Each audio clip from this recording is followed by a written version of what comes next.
ತೆಗೆದುಹಾಕುದು.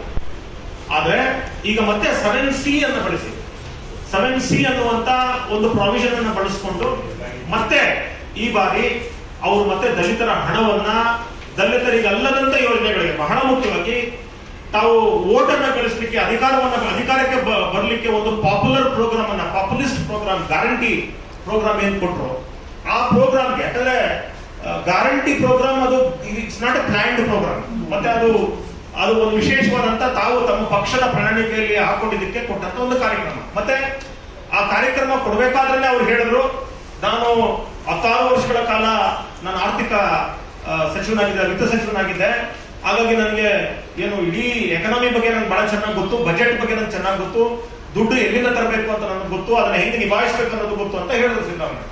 ನಾವೆಲ್ಲ ಬಹಳ ಸಂತೋಷ ಪಟ್ವಿ. ಅವ್ರು ಇರ್ಬೋದು ಪಾಪ, ಯಾಕಂದ್ರೆ ಇಡೀ ರಾಜ್ಯದಲ್ಲಿ ಅವರಷ್ಟು ಬಜೆಟ್ ಗಳನ್ನ ಮಂಡಿಸಿದಂತವ್ರು ಯಾರು ಇಲ್ಲ, ಹಾಗಾಗಿ ಅವ್ರಿಗೆ ಎಕ್ಸ್ಪರ್ಟೀಸ್ ಇರ್ಬೋದು ಅಥವಾ ಅವ್ರ ಜೊತೆಗೆ ಒಂದು ಎಕ್ಸ್ಪರ್ಟ್ ಟೀಮ್ ಇರ್ಬೋದು ಅಂತ ನಾವು ಭಾವಿಸ್ಕೊಂಡ್ವಿ. ಆದ್ರೆ ಅದರ ನಂತರ ಆಗಿದ್ದೇನಪ್ಪ ಅಂದ್ರೆ ಅವರು ತನ್ನಂತ ಗ್ಯಾರಂಟಿ ಯೋಜನೆಗಳಿಗೆ ದಲಿತರಿಗಾಗಿ ಮೀಸಲಿಟ್ಟಿರ್ತಕ್ಕಂಥ ಹಣವನ್ನು ನೋಡಿ. ನೀವು ಉದಾಹರಣೆಗೆ 2023-24ರಲ್ಲಿ 11,114 ಕೋಟಿಗಳನ್ನು ನಮಗೆ ನಮ್ಮ ಶೈಕ್ಷಣಿಕ, ಆರ್ಥಿಕ ಮತ್ತು ಆರೋಗ್ಯದ ಕಾರ್ಯಕ್ರಮಗಳನ್ನು ರೂಪಿಸಲಿಕ್ಕೆ ಇರುವಂತಹ ಹಣದಲ್ಲಿ 11,114 ಕೋಟಿ ರೂಪಾಯಿಗಳನ್ನ ತೆಗೆದು ಜನರಲ್ ಪ್ರೋಗ್ರಾಮ್ಸ್ಗೆ ಅಥವಾ ಗ್ಯಾರಂಟಿ ಪ್ರೋಗ್ರಾಮ್ ಜನರಲ್ ಪ್ರೋಗ್ರಾಮ್ ಎಲ್ರಿಗೂ ಅನ್ವಯಿಸುವಂತ ಪ್ರೋಗ್ರಾಮ್.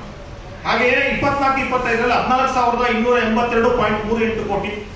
ಹಾಗೆ ಈ ವರ್ಷ 11,896 ಕೋಟಿ ರೂಪಾಯಿಗಳಷ್ಟು ದುಡ್ಡನ್ನ ಗ್ಯಾರಂಟಿ ಯೋಜನೆಗೆ ಬಳಸುವ ಮುಖಾಂತರ ದಲಿತ ರಾಮಯ್ಯ ಅಲ್ಲ, ನಾನು ದಲಿತ ವಿರೋಧಿ ರಾಮಯ್ಯ ಅನ್ನೋದನ್ನ ಸ್ಪಷ್ಟವಾಗಿ ಇಡೀ ಸಮಾಜಕ್ಕೆ ಒಂದು ಸಂದೇಶವನ್ನ ಕೊಟ್ಟಿದ್ದಾರೆ.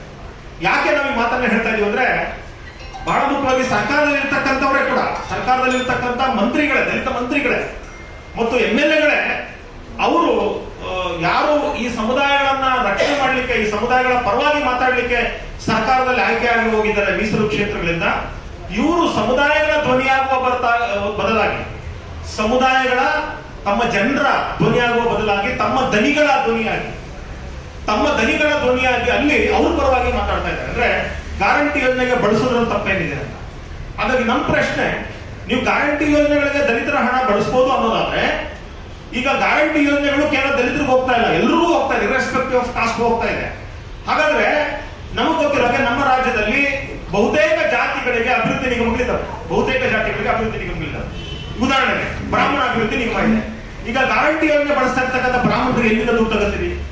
ಒಕ್ಕಲಿಗರಿದ್ದಾರೆ, ಒಕ್ಕಲಿಗರು ಗ್ಯಾರಂಟಿ ಯೋಜನೆಗಳು ಬಳಸ್ತಾ ಇದಾರಲ್ಲ, ಅಥವಾ ಅವ್ರಿಗೆ ಹೋಗ್ತಾ ಇದಾರೆ ಸೌಲಭ್ಯಗಳು, ಅದಕ್ಕೆ ಎಲ್ಲಿಂದ ದುಡ್ಡು ತಗೋತೀರಿ? ಲಿಂಗಾಯತರಿಗೆ ಎಲ್ಲಿಂದ ತಗೋತೀರಿ? ಅದು ಬೇರೆ ಬೇರೆ ಸಮುದಾಯಗಳು, ಅವರೆಲ್ಲರಿಗೂ ನೀವು ದುಡ್ಡು ಎಲ್ಲಿಂದ ತಗೊಂಡ್ಬರ್ತೀರಿ?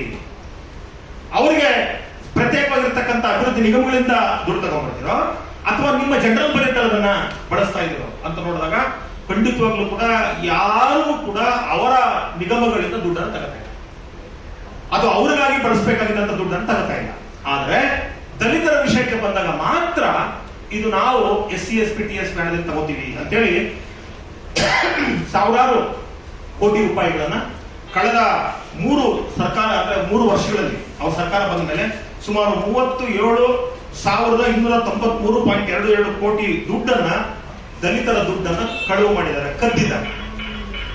ಸಿದ್ದರಾಮಯ್ಯವರು ಪಿಕ್ ಪಾಕೆಟ್ ಮಾಡಿದ್ದಾರೆ, ದಲಿತರ ದುಡ್ಡನ್ನ ಪಿಕ್ ಪಾಕೆಟ್ ಮಾಡಿ. ನಾನು ಅವರ ಪಿಕ್ ಪಾಕೆಟ್ ಸಿದ್ದರಾಮಯ್ಯ ಅಂತ ಕರೀಬೇಕನ್ಸುತ್ತೆ. ಯಾಕಂದ್ರೆ ಈಗ ಮಾನ್ಯ ರಾಹುಲ್ ಗಾಂಧಿ ಅವರು ಬಿಜೆಪಿ ಅವರು ಓಟ್ಗಳನ್ನ ಕದ್ದಿದ್ದಾರೆ, ಬಹಳ ಮುಖ್ಯವಾಗಿ ಬೆಂಗಳೂರು ಕ್ಷೇತ್ರದ ರೂರಲ್ ಭಾಗದಲ್ಲಿ ಓಟನ್ನ ಕದ್ದಿದ್ದಾರೆ ಅಂತೇಳಿ ಇಲ್ಲಿ ಅವರು ಒಂದು ಕಾರ್ಯಕ್ರಮದಲ್ಲಿ ಮಾತಾಡ್ಲಿಕ್ಕೆ ಬರ್ತಾ ಇದ್ದಾರೆ.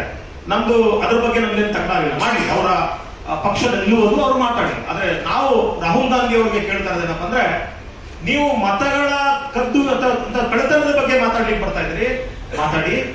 ಆದ್ರೆ ನೀವು ಕಾಂಗ್ರೆಸ್ ಪಕ್ಷ ಕರ್ನಾಟಕ ರಾಜ್ಯದಲ್ಲಿ ಮತಗಳ ಕಳ್ಳತನದ ಜೊತೆಗೆ, ಯಾಕಂದ್ರೆ ದಲಿತರ ಮತಗಳನ್ನ ಮನೆ ಕದ್ದಿದ್ದಾರೆ ಎಲೆಕ್ಷನ್ ಅಲ್ಲಿ, ಸುಳ್ಳು ಹೇಳಿ ಕೂಡ ನೀನ್ ಯಾಕಪ್ಪ ದಲಿತರ ದುಡ್ಡು ಕದೀತಾ ಇದೆಯಾ ಅಂತ ಹೇಳಿ ಅವ್ರಿಗೆ ಪ್ರಶ್ನೆ ಮಾಡಿ ಸರಿಪಡಿಸ್ಬೇಕು ಅಂತೇಳಿ ನಾವು ಈ ಮೂಲಕ ಅವರನ್ನ ಕೇಳ್ಕೊತಾ ಇದ್ವಿ. ಮತ್ತೆ ಬಹಳ ಮುಖ್ಯವಾಗಿ ಮೊನ್ನೆ ನಾವು ಕಳೆದ ಒಂದು 3 ದಿನಗಳ ಹಿಂದೆ ಶಾಸಕರ ಭವನದಲ್ಲಿ ಇದೇ ದಲಿತ ಸಂಘಟನೆಗಳ ಒಕ್ಕೂಟ ಸೇರಿ ಒಂದಿಷ್ಟು ವಿಷಯಗಳನ್ನು ಚರ್ಚೆ ಮಾಡಿ ಅಲ್ಲೊಂದಷ್ಟು ತೀರ್ಮಾನಗಳನ್ನು ತಗೊಂಡಿದ್ವಿ. ಆ ತೀರ್ಮಾನಗಳು ಏನಂದ್ರೆ, ನಾನು ಮೊದಲೇ ಹೇಳಿದಾಗೆ ನೀವು ಮತಗಳ ಕಳ್ಳತನದ ಬಗ್ಗೆ ಮಾತಾಡೋರು ದಯಮಾಡಿ ದಲಿತರ ಹಣದ ಕಳ್ಳತನದ ಬಗ್ಗೆನೂ ಮಾತಾಡಿ ಅಂತೇಳಿ ರಾಹುಲ್ ಗಾಂಧಿ ಅವರಿಗೆ ನಾವು ಮನವಿ ಮಾಡ್ತಾ ಇದ್ದೀವಿ. ಮತ್ತೆ ರಾಜ್ಯದ ಪೊಲೀಸ್ ಇಲಾಖೆಗೆ ನಾವು ಈ ಪತ್ರಿಕಾಗೋಷ್ಠಿಯ ಮುಖಾಂತರ ಮನವಿ ಮಾಡ್ಕೊಳ್ತಾ ಇದ್ದೀವಿ. ನಮಗೆ ರಾಹುಲ್ ಗಾಂಧಿ ಅವರನ್ನ ಭೇಟಿ ಮಾಡಿ ನಮ್ಮ ಕಂಪ್ಲೇಂಟ್, ಸಿದ್ದರಾಮಯ್ಯ ವಿರುದ್ಧವಾಗಿರ್ತಕ್ಕಂಥ ಕಂಪ್ಲೇಂಟ್ ಅನ್ನ ದೂರನ್ನ ಕೊಡ್ಲಿಕ್ಕೆ ನಂಗೆ ಅವಕಾಶ ಕೊಡೋದು. ಯಾಕಂದ್ರೆ